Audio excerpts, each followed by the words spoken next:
Namaskar and welcome to this online learning platform of Shri A.K. Doshi Mahila College, Jamnagar, and myself, Dhruvika Kanabar, presenting my lecture on financial management. નાણાકીય સંચાલનના લેક્ચરમાં આપનું સ્વાગત છે. આપણે objectives of financial management નાણાકીય સંચાલનના હેતુઓની ચર્ચા પૂર્ણ કરી લીધી છે આગલા લેક્ચરમાં, જેમાં બે ઓબ્જેક્ટિવ્સ સંપત્તિનું મહત્તમીકરણ અને નફાનું મહત્તમીકરણ, આ બે ઓબ્જેક્ટિવ્સની આપણે ડિસ્કશન કરી. Profit maximisation and wealth maximisation. હવે અત્યારે આપણે આ લેક્ચરમાં ઇમ્પોર્ટન્સ ઓફ ફિનાન્શિયલ મેનેજમેન્ટ નાણાકીય સંચાલનના મહત્ત્વની ચર્ચા કરવાની છે. નાણાકીય સંચાલન શું છે એના વિશે આપણે ડિસ્કશન કરી ચૂક્યા છીએ. હવે એનું મહત્ત્વ શું છે, કોઈપણ બિઝનેસ યુનિટમાં, કોઈપણ ધંધામાં નાણાકીય સંચાલનની જે એક્સરસાઇઝ કરવામાં આવે છે એનું ઇમ્પોર્ટન્સ શું, એનાથી ફાયદો શું થાય, કયા પક્ષકારને થાય અને કેટલું આ નાણાકીય સંચાલન કરવું જરૂરી છે. તો નાણાકીય સંચાલનના મહત્ત્વની ચર્ચા કરતાં પહેલાં આપણે નાણાંના મહત્ત્વની ચર્ચા કરીએ from the view point of business. ધંધામાં નાણાંની શું અગત્યતા છે?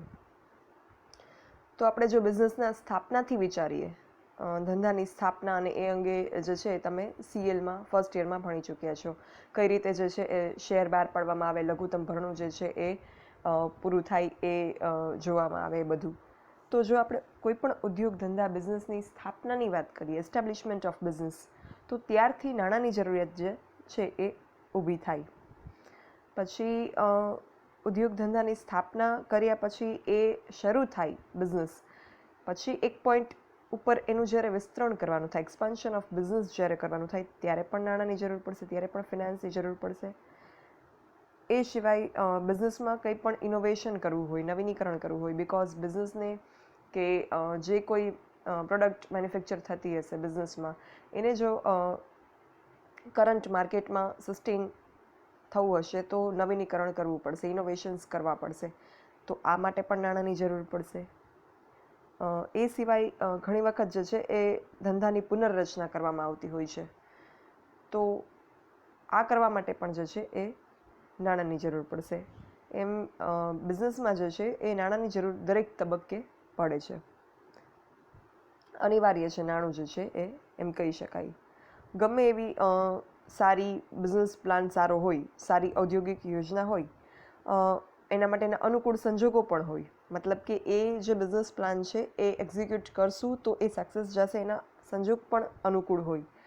બટ જે enough amount of finance funds જોઈએ એ જો ના હોય તો એ પ્લાન જે છે એ માત્ર એક પેજ ઉપરનું એક જે છે એ પ્લાન રહી જશે, એને વાસ્તવિક ચિત્ર જે છે એ પ્રદાન થઈ શકશે નહીં. બિઝનેસ યુનિટમાં જે છે એ વર્કશોપ બાંધવા માટે, વર્કશોપ એટલે જ્યાં મેન્યુફેક્ચરિંગ એક્ટિવિટીઝ થતી હોય એને કહેવાય વર્કશોપ. તો આવા વર્કશોપ બાંધવા માટે, પછી બિઝનેસ યુનિટની મેન્યુફેક્ચરિંગ પ્રોસેસ હોય, ઉત્પાદન પ્રક્રિયા, તો એના માટે કાચો માલ મેળવવા માટે, પછી એ સિવાય ઉત્પાદન પ્રક્રિયામાં વપરાય યંત્રો, તો યંત્રો મેળવવા માટે, અન્ય સાધનો મેળવવા માટે, કર્મચારીઓને ચૂકવવા માટે પગાર સ્વરૂપે નાણાં જોઈએ. એ સિવાય ધંધામાં વહીવટીય ખર્ચા થાય, કારખાના ખર્ચા થાય, વેચાણ વિતરણ ખર્ચા થાય, એડવર્ટાઇઝમેન્ટ કરવા માટે બિઝનેસની, આ બધી જ બાબત માટે નાણાં જે છે એ જરૂરી બને. એ સિવાય બિઝનેસ જે છે એને મેનેજ કરવા માટે એનું સંચાલન જે છે એ કરવામાં આવે. તો સંચાલન જે છે એ શું છે, અને સંચાલનની કોઈ પણ ફિલ્ડમાં, in any field, what is the importance of management, you know very well. સંચાલનની અગત્યતા કોઈ પણ ક્ષેત્રમાં શું છે એ તમે સમજો છો, જાણો છો, કારણ કે આપણે ફર્સ્ટ યરમાં બિઝનેસ ઓર્ગેનાઇઝેશન એન્ડ મેનેજમેન્ટ બોમ્બ સબ્જેક્ટમાં સંચાલન વિશે જે છે એ ઘણું બધું તમે ભણી ચૂક્યા છો. તો આ જે સંચાલન જે છે એ પણ એક અગત્યની બાબત છે. તમારી પાસે સાધનો સીમિત હશે, લિમિટેડ હશે કોઈ પણ પ્રકારના, પણ જો એનું સંચાલન યોગ્ય રીતે કરવામાં આવશે તો એ સીમિત સાધનોમાંથી, લિમિટેડ રિસોર્સિસમાંથી તમે જે છે એ કાર્યક્ષમતા અને ઉત્પાદકતા સારી મેળવી શકશો. બટ વધારે સાધનો હશે પણ જો એનું સંચાલન યોગ્ય રીતે કરવામાં નહીં આવે તો ઉત્પાદકતા જે છે એ ઘટે એવું બને. એટલે સંચાલન શક્તિ પણ એટલી અગત્યની છે કોઈ પણ બિઝનેસને રન કરવા માટે.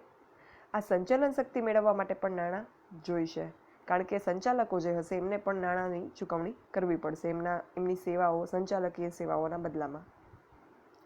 તો આ બધું જ કરવા માટે જે છે કોઈ પણ બિઝનેસ યુનિટમાં કે કોઈ પણ ઇન્ડસ્ટ્રીમાં નાણાંની જરૂર પડે. એટલે નાણું જે છે, ફિનાન્સ જે છે એ ઉદ્યોગ ધંધાને લાઈવ રાખે છે, એનું એક ડ્રાઇવિંગ ફેક્ટર છે, એનું ચાલક બળ છે.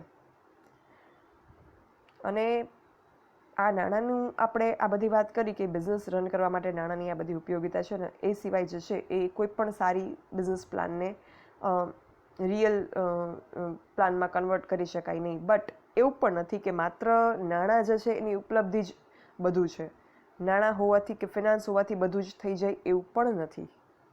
નાણું જરૂરી છે, પણ નાણું એકમાત્ર જરૂરી વસ્તુ નથી બિઝનેસને સફળ બનાવવા માટે. તો નાણાં સિવાય બીજી કઈ બાબત છે કે જે એટલી જ જરૂરી છે, ઇક્વલ ઇમ્પોર્ટન્ટ છે? એ છે utilisation of finance. Efficient and effective utilisation of finance. કાર્યક્ષમ અને અસરકારક ઉપયોગ જો નાણાંનો કરવામાં આવે તો જ આ પ્લાન, જે બિઝનેસ પ્લાન હોય એમાં સફળતા મેળવી શકાય. એટલે જેટલું ઇમ્પોર્ટન્ટ ફિનાન્સ છે એટલું જ ઇમ્પોર્ટન્ટ એનો ઉપયોગ કઈ રીતે કરવામાં આવે છે એ બાબત અગત્યની છે. તમે ઇન્ડિવિજ્યુઅલ લેવલે વિચારો, કોઈ બે વ્યક્તિ જે છે એને અમુક સર્ટેન અમાઉન્ટ ઓફ મની આપી દેવામાં આવે, બંને વ્યક્તિને સેમ રૂપિયા આપવામાં આવે અને પછી કહેવામાં આવે કે આ રૂપિયાનો તમે ઈચ્છો એ પ્રમાણે યુઝ કરી શકો છો, પણ તમારે એ રૂપિયામાંથી જે છે એ તમારો કંઈક લાંબા ગાળાનો લાભ થાય, તમને અંગત રીતે કંઈક જે છે એ ફાયદો મળે, તમારો વિકાસ થાય, એવો કંઈક ખર્ચ, એ રીતે કંઈક ખર્ચ કરવાનો છે. બંનેને નંબર ઓફ અમાઉન્ટ જે આપી છે, બંનેને રકમ જે આપી છે એ સેમ છે. તો આ બંને વ્યક્તિ જે ખર્ચ કરશે એ શું સેમ કરશે? નાણાં બંને પાસે સરખા છે, પણ એ નાણાંનો કાર્યક્ષમ અને અસરકારક ઉપયોગ જે વ્યક્તિ કરી શકશે એ જ જે છે એ વિકાસ કરી શકશે. અને જો બીજી એક વ્યક્તિને નાણાંનો ઉપયોગ કરતા નહીં આવડે, ખોટી જગ્યાએ નાણાં ખર્ચી નાખશે, તો એ વ્યક્તિ જે છે એ સફળતાથી દૂર રહેશે. અને બીજી વ્યક્તિ કે જેણે અસરકારક અને કાર્યક્ષમ ઉપયોગ કર્યો છે, તો એ જે છે એ સફળતા મેળવી શકશે અને કદાચ બચત પણ કરી શકશે નાણાંમાંથી, જો વેલ પ્લાન્ડ યુટિલાઇઝેશન ઓફ મની કરવામાં આવશે તો. તો એ રીતે બિઝનેસમાં પણ જે છે એ કાર્યક્ષમ અને અસરકારક ઉપયોગ અગત્યનો છે. બિઝનેસનું અસ્તિત્વ જાળવી રાખવા માટે, ઉત્પાદનની પ્રક્રિયાને કન્ટિન્યુઅસ રાખવા માટે જે છે એ નાણાંની જરૂર પડે. અને ફક્ત નાણાંથી કંઈ ન થાય, એનું અસરકારક સંચાલન અને કાર્યક્ષમ ઉપયોગ જે છે એ પણ એટલો જ અગત્યનો છે. જો એ ના થાય તો ધંધા ઉદ્યોગ જે છે એ ભાંગી પડે અને અમુક વખત જે છે એને બંધ કરવાની જરૂર પણ પડે. કારણ કે જ્યારે પણ મેનેજરિયલ એક્ટિવિટી બિઝનેસમાં બરાબર ન થાય, પછી ફિનાન્સ મેનેજમેન્ટ હોય કે બીજી કોઈ પણ બાબતનું મેનેજમેન્ટ હોય, ત્યારે બિઝનેસ જે છે એ ઠપ થઈ જાય એવા ચાન્સીસ હોય. એટલે ફિનાન્સ, નાણું જેટલું અગત્યનું છે એટલું જ ઇક્વલી ઇમ્પોર્ટન્ટ છે ફિનાન્શિયલ મેનેજમેન્ટ.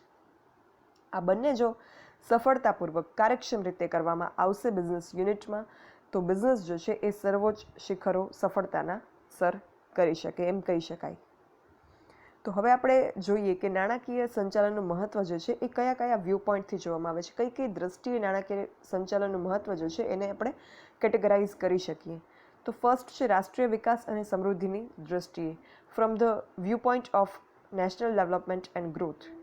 તો રાષ્ટ્રનો વિકાસ જો કરવો હોય, રાષ્ટ્રને જો સમૃદ્ધ કરવું હોય, દેશનો વિકાસ કરવો હોય, દેશને સમૃદ્ધ બનાવવું હોય, તો નાણાકીય સંચાલન અગત્યનું છે. કોઈ પણ દેશની રાષ્ટ્રીય સમૃદ્ધિ જે છે, વિકાસ છે, એનો આધાર નાણાકીય સાધનોના કાર્યક્ષમ ઉપયોગ પર છે. નાણાકીય સાધનો જે હશે, નાણાં જે હશે, એનો જો કરકસર યુક્ત અને યોગ્ય સ્થાને ઉપયોગ કરવામાં આવે તો એના દ્વારા ઉત્પાદન અને દેશની સમૃદ્ધિ બંને વધારી શકાય. અને જો આ યોગ્ય રીતે કરવામાં ન આવે તો ઉત્પાદન જે છે એ પણ ઘટે અને એની સાથે દેશની સમૃદ્ધિ પણ ઘટે. એ કઈ રીતે? કોઈ એક બિઝનેસ યુનિટ જે છે કે કોઈ એક ફેક્ટરી કે કોઈ એક ઇન્ડસ્ટ્રી, હવે ઇન્ડસ્ટ્રી એટલે કે ઉદ્યોગ જે છે એ શું છે એ તમે જાણો છો, એ ગ્રુપ ઓફ ફર્મ્સ છે. ઇન્ડસ્ટ્રી એટલે આખું એક સમૂહ. તો એ જે છે એનું ઉત્પાદન જો ઘટે, નાણાકીય સંચાલન ઇફેક્ટિવલી અસરકારક રીતે ન થાય, નાણાકીય સંચાલનને સારી રીતે કરવામાં જો કોઈ ઇન્ડસ્ટ્રી કે કોઈ ઉદ્યોગ ફેલ જાય, તો એનું ઉત્પાદન જો ઘટે તો એનાથી દેશ જે છે એનો વિકાસ કઈ રીતે અટકે, દેશને કેવી રીતે નુકસાન જાય? તો દેશની સમૃદ્ધિ જે છે એનું માપદંડ શું? What is the measurement of the progress or prosperity of the country or nation? એના માટે અલગ અલગ ખ્યાલ જે છે એ ઇકોનોમિક્સમાં છે, પ્રવર્તે છે. એમાં જો આપણે એક વાત કરીએ કે નેશનલ ઇન્કમનો ખ્યાલ, રાષ્ટ્રીય આવકનો ખ્યાલ. દેશની રાષ્ટ્રીય આવક જે છે એ એની સમૃદ્ધિની નિશાની છે. રાષ્ટ્રીય આવક જો વધારે હશે તો મતલબ દેશ જે છે એ સમૃદ્ધ થઈ રહ્યો છે. રાષ્ટ્રીય આવક જો ઓછી હશે તો દેશ જે છે એની સમૃદ્ધિ જે છે એ અટકી છે. તો આ નેશનલ ઇન્કમ એટલે શું? રાષ્ટ્રીય આવક એટલે શું? તો એ પાછું જીડીપી સાથે કનેક્ટેડ છે. ગ્રોસ ડોમેસ્ટિક પ્રોડક્ટ, કુલ રાષ્ટ્રીય પેદાશ. કુલ રાષ્ટ્રીય પેદાશ એટલે શું હવે એ જોવાનું થાય. તો કુલ રાષ્ટ્રીય પેદાશ એટલે કોઈ એક નાણાકીય વર્ષમાં દેશમાં જે કંઈ ઉત્પાદનો થયા હોય એનું નાણાકીય મૂલ્ય. તો કોઈ એક વર્ષ દરમિયાન દેશમાં જે કંઈ ઉત્પાદનો થયા હોય એને જો એ ઉત્પાદનને તમે નાણાંમાં રજૂ કરો કે એની અમાઉન્ટ જે છે એ કેટલી થઈ, એ ઉત્પાદન જે થયું છે કોઈ એક નાણાકીય વર્ષમાં કોઈ એક કન્ટ્રીમાં ટોટલ બધી જ વસ્તુઓનું, એમાં બધા જ પ્રકારના ધંધા ઉદ્યોગ જે છે એ સમાવિષ્ટ થઈ જાય. તો એ જે કુલ રાષ્ટ્રીય પેદાશ હોય, કુલ ઉત્પાદન જે થયું હોય બધા જ પ્રકારના ઉદ્યોગોનું, એને જો આપણે નાણાકીય મૂલ્યમાં પરિવર્તિત કરીએ તો એ જે આપણને મળે એ છે કુલ રાષ્ટ્રીય પેદાશ, જીડીપી.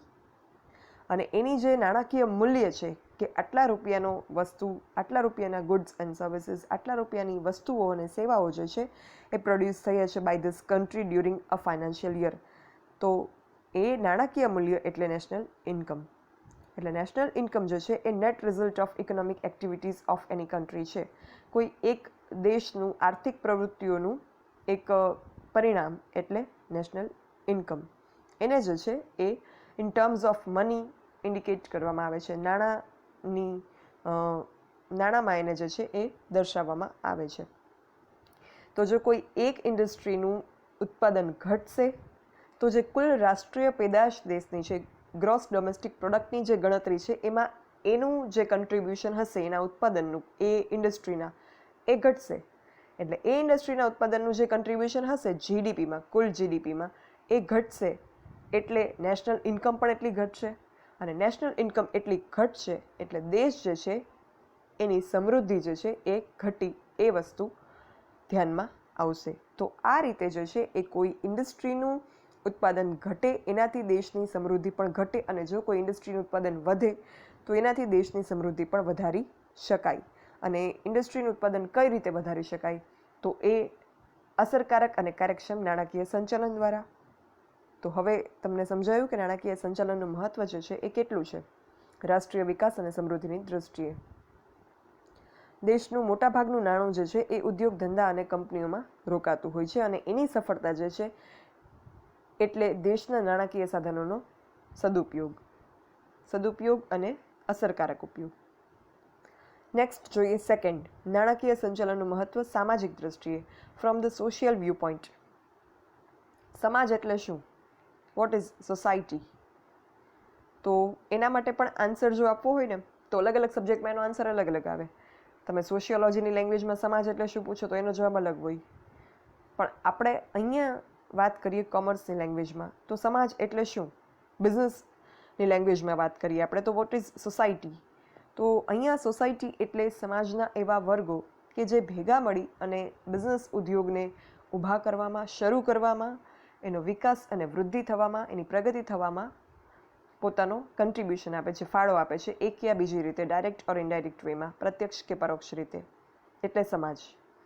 અને આ સમાજમાં સમાવિષ્ટ છે સમાજના વર્ગો, કામદાર વર્ગ, ગ્રાહક વર્ગ, સરકાર, સપ્લાયર્સ, આ બધા જ વર્ગો સમાજમાં સમાવિષ્ટ છે.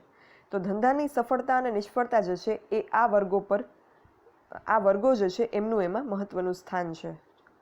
કોઈ ઉદ્યોગ જો બિનકાર્યક્ષમ કે અયોગ્ય નાણાકીય સંચાલનના લીધે નિષ્ફળ જાય, જો નાણાકીય સંચાલન યોગ્ય રીતે ના કરવામાં આવે, અસરકારક ના હોય, તો એ ઉદ્યોગ નિષ્ફળ જવાના ચાન્સીસ છે.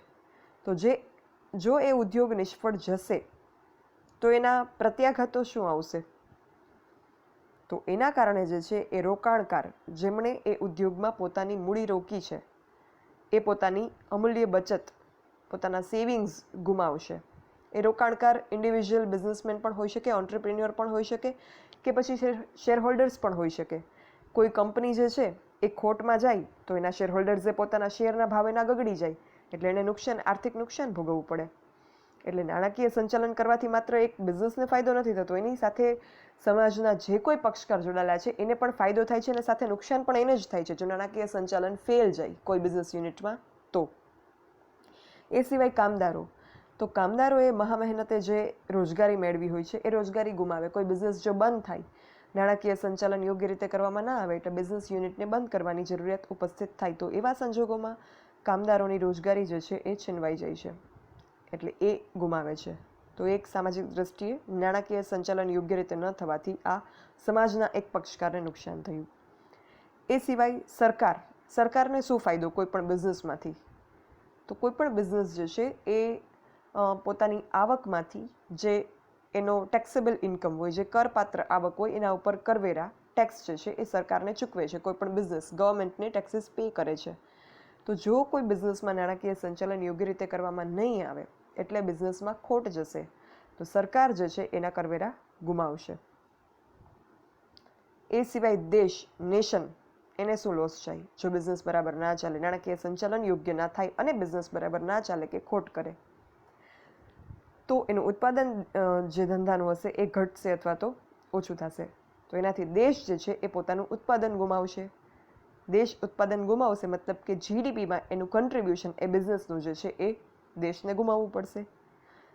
તો આ રીતે નાણાકીય સંચાલન યોગ્ય ન થવાથી બિઝનેસ બરાબર ન ચાલે તો એનાથી જે કોઈ આર્થિક નુકસાન થાય એનો બોજ એક યા બીજી રીતે સમાજ પર આવે છે, સમાજના પક્ષકારો ઉપર આવે છે કે જે બિઝનેસ ધંધા સાથે જોડાયેલા છે.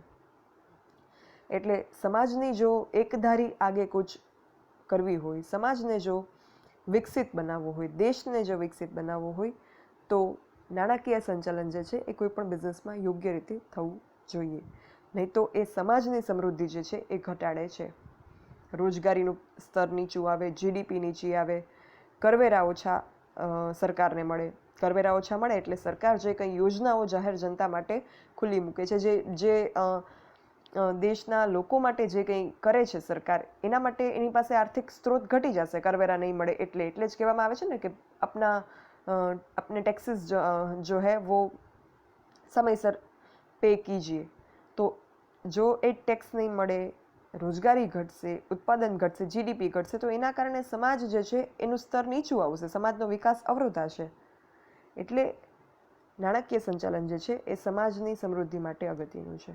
અને ત્રીજું, માલિકોની દ્રષ્ટિએ, from the view point of proprietors. હવે આપણે થોડીક અહીંયા માલિકોના સ્વાર્થની વાત કરીએ. આપણે રાષ્ટ્ર લેવલની વાત કરી નાણાકીય સંચાલનના મહત્વના સંદર્ભમાં અને સમાજની પણ વાત કરી.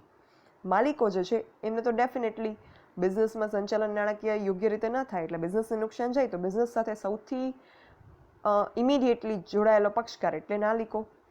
તો સફળ નાણાકીય સંચાલન જો કરવામાં આવે તો માલિકો જે છે એ મબલક કમાણી કરી શકે, અને જો નાણાકીય સંચાલન નિષ્ફળ જાય તો માલિકોને જ જે છે એ સૌથી મોટું નુકસાન જાય. Higher the risk, higher the return, એ પ્રકારનું અહીંયા જોવા મળે. અને આ કમાણી જો પૂરતી હોય તો એવો જે છે માલિકો એ મૂડી રોકાણકારને સારું ડિવિડન્ડ આપી શકે. એટલે જેમણે શેરહોલ્ડર્સ, જેમણે શેર્સ દ્વારા કેપિટલ પ્રોવાઈડ કરી છે બિઝનેસને, એમને ડિવિડન્ડ ક્યારે મળે? જો બિઝનેસમાં અર્નિંગ્સ પ્રોપર થાય તો. અને બિઝનેસમાં આવક અર્નિંગ્સ પ્રોપર કઈ રીતે થાય? જો નાણાકીય સંચાલન યોગ્ય રીતે કરવામાં આવે તો. પછી એ સિવાય ગ્રાહકોને આપણે શું આપીએ છીએ? તો માલ કે સેવા. તો જો નાણાકીય સંચાલન યોગ્ય રીતે કરવામાં આવશે તો ગ્રાહકોને ઉત્તમ ગુણવત્તાવાળો માલ વાજબી કિંમતે આપી શકાશે. કારણ કે મેં તમને કીધું ને, નાણાકીય સંચાલન દ્વારા તમે લિમિટેડ રિસોર્સિસમાંથી પણ સારું ઉત્પાદન મેળવી શકો. મર્યાદિત સ્ત્રોતમાંથી પણ તમે સારું ઉત્પાદન મેળવી શકો. તો આ મર્યાદિત સ્ત્રોતમાંથી જો તમે સારું ઉત્પાદન કરો તો ગુણવત્તાયુક્ત માલ વાજબી કિંમતે તૈયાર થાય. તો ગ્રાહકને પણ તમે ગુણવત્તાયુક્ત માલ વ્યાજબી કિંમતે પૂરો પાડી શકો. તો એનાથી તમારો કસ્ટમર બેઝ જે છે એ વધશે, કસ્ટમર લોયલ્ટી વધશે. અને કસ્ટમર લોયલ્ટી જે છે એ અત્યારની કટ-થ્રોટ કોમ્પિટિશન ઓફ બિઝનેસમાં મોસ્ટ ઇમ્પોર્ટન્ટ ફેક્ટર છે ટુ ગ્રો ધ બિઝનેસ. એ સિવાય મજૂરોને યોગ્ય વેતન ધોરણો અને સગવડો આપી શકાય. જો બિઝનેસ જે છે એ સારી આવક બિઝનેસમાં થતી હોય તો મજૂરોને જે છે એ પૂરતું વેતન મળી શકે, જેનાથી મજૂરોની રોજગારી જે છે એ જળવાઈ રહે. એટલે એમનું વ્યક્તિગત વિકાસ થાય અને સમાજનો એક હિસ્સો છે મજૂરો, એટલે એ રીતે સામાજિક વિકાસમાં પણ ફાળો નોંધાવી શકાય બિઝનેસ દ્વારા. અને એમને સગવડો પણ પૂરી પાડી શકાય અને સંતુષ્ટ રાખી શકાય. અને સંતુષ્ટ કામદારો કે કારીગરો કે કર્મચારીઓ જે છે એ ધંધાકીય એકમની અસેટ્સ છે, મિલકતો છે. કારણ કે ધંધાકીય એકમ દ્વારા કોઈ પણ ધ્યેયો જે છે એ સિદ્ધ કરવા હોય તો એમાં full support from employees and workers જે છે એ મોસ્ટ એસેન્શિયલ બાબત છે. એ સિવાય ધંધાના માલિકો અને સંચાલકો જે છે એની પ્રતિષ્ઠામાં પણ વધારો થાય. જો નાણાકીય સંચાલન સારી રીતે કરવામાં આવે તો એનો મતલબ કે બિઝનેસ યુનિટ જે છે એને એના મેનેજમેન્ટ બોડી ડિરેક્ટર્સ જે છે એ બહુ સરસ રીતે ચલાવી રહ્યા છે.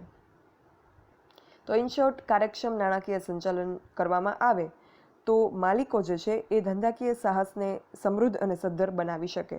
અને ધંધાકીય સાહસ જો સમૃદ્ધ અને સદ્ધર બનશે તો એની સાથે જોડાયેલા બધા જ પક્ષકારો, માલિકો, શેરહોલ્ડર્સ, ગ્રાહકો, કર્મચારીઓ, કામદારો, સરકાર, લેણદારો બધા જ જે છે એ સમૃદ્ધ બનશે. અને આ બધા જે છે એ સમાજનો હિસ્સો છે, એટલે સમાજ સમૃદ્ધ બનશે. અને સમાજ ભેગો થઈ અને બનાવે દેશને, એટલે દેશ જે છે એ સમૃદ્ધ બનશે. અને દેશનો વિકાસ થશે એટલે બિઝનેસનું એક જે અલ્ટિમેટ એઇમ છે એ સિદ્ધ થશે. તો આના ઉપરથી આ ડિસ્કશન ઉપરથી એક વસ્તુ જે છે એ ક્લિયર થાય કે ફિનાન્સનું જો પ્રોપરલી વિવેકપૂર્વક અને કરકસરયુક્ત એનું સંચાલન કરવામાં આવે, નાણાકીય સંચાલન વિવેકપૂર્વક અને કરકસરયુક્ત કરવામાં આવે તો ઉદ્યોગ ધંધા જે છે એની સમૃદ્ધિ થઈ શકે અને દેશ પણ સમૃદ્ધ થઈ શકે. અને સમાજ, સાહસ અને રાષ્ટ્ર, આ ત્રણેયની સમૃદ્ધિ છે એ કાર્યક્ષમ નાણાકીય સંચાલન દ્વારા જ જે છે એ શક્ય બનાવી શકાય. તો અહીંયા આપણો ઇમ્પોર્ટન્સ ઓફ ફિનાન્શિયલ મેનેજમેન્ટ, નાણાકીય સંચાલનના મહત્વનો પોઈન્ટ પૂરો થાય છે. Thank you. જો કોઈને કંઈ પણ ક્વેરી હોય તો એઝ યુઝ્યુઅલ તમે મને dbk.dhruvika@gmail.com પર લખી શકો છો. હું તમારી ક્વેરીના આન્સર્સ આપીશ. Thank you.